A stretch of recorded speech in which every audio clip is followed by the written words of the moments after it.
aiuto. Wait. Kundinas.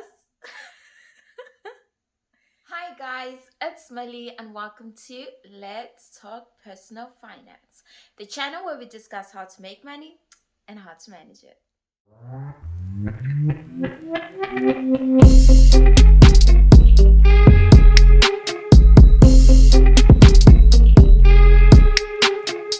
Chama, tandas, kameti, partner hand. Kundinas, aiuto.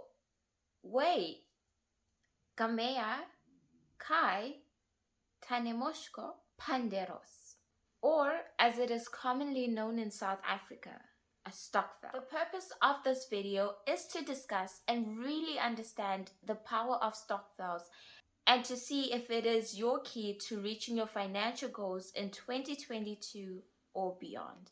Please note and keep in mind that none of my videos constitute as financial advice. If you're looking for financial advice, please speak to a certified financial advisor.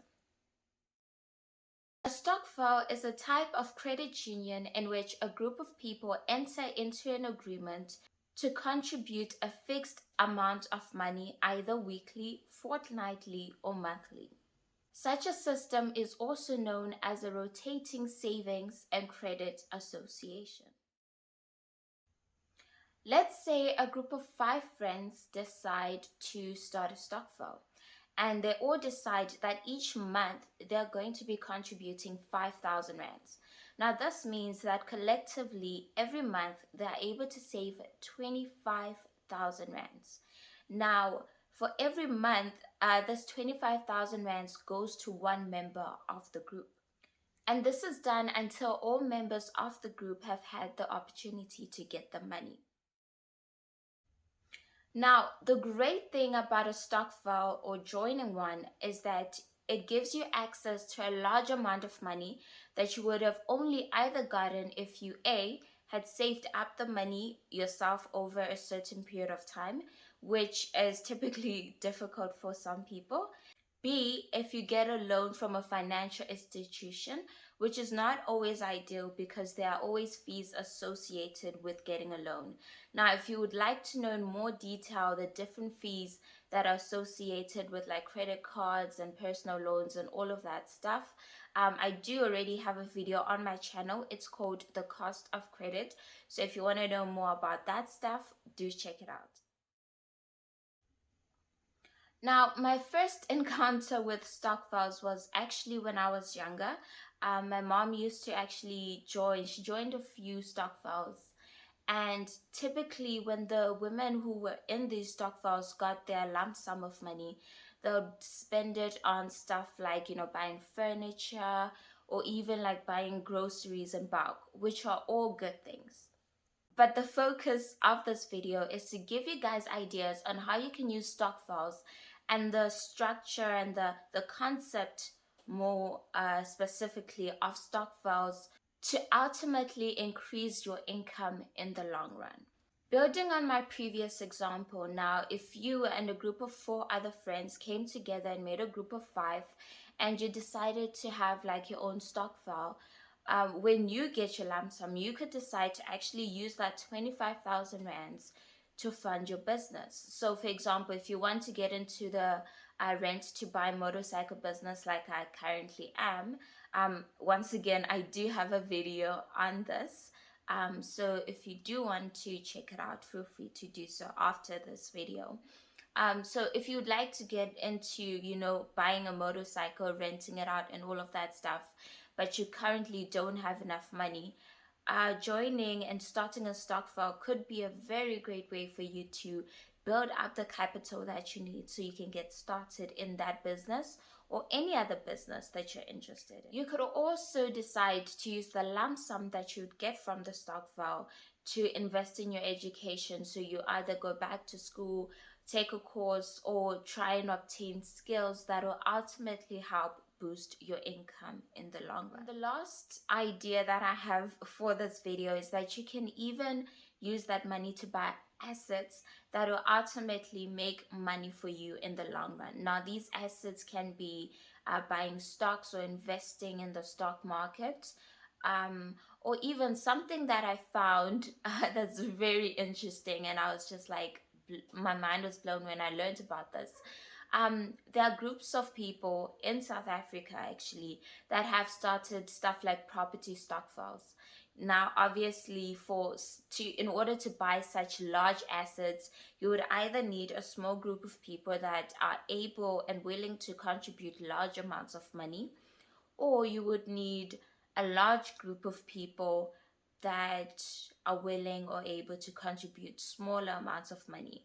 But like from the research that I've done, it seems like there are groups of people who are coming together, putting money together and buying properties cash, which is just amazing because, once again, they don't have to get loans, they don't have to deal with extra unnecessary fees. Yeah, so if that's something you think you might be interested in, and you know a group of people that might be interested in um, either buying, property or any other assets that might not be as expensive as properties, you should definitely look into it. If you are thinking of getting involved or starting your own stokvel, I do have a few tips. So the first one is try and find like-minded people.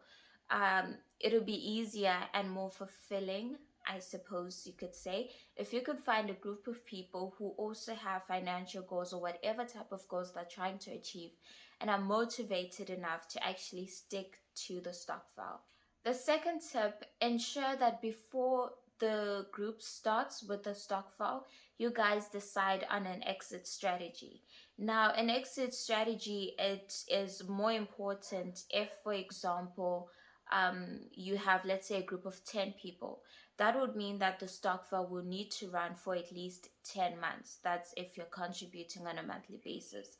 So an exit strategy will basically be with if one individual in the group, for whatever reason, decides or can't contribute to the stokvel anymore, you guys need to have a plan of how does the person exit the stokvel without affecting the rest of the group negatively. And you have to take into consideration whether or not that person would have already gotten their lump sum, um, and what to do in the event that they haven't gotten their lump sum yet. Lastly, depending on how much you're contributing and how big your stokvel group is, it is also my suggestion that you consider getting legal counsel. So get a lawyer or some sort of legal advice from someone who's qualified and try and set up a contract, especially if you're dealing with large amounts of money. It's always best to have some sort of a contract in place, and in the contract, you can actually include the terms and conditions of your legal strategy if someone decides to leave. That will ensure that all members of the stokvel are equally protected in the event that something goes wrong. Okay guys, so that's it for this video. I hope you enjoyed it.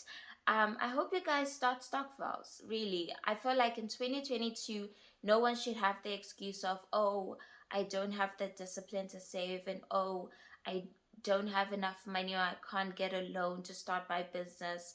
If you can find like-minded people, you can start a stokvel, have a contract in place and the exit strategy in place, and you'll actually be able to reach your financial goals in 2022 and beyond.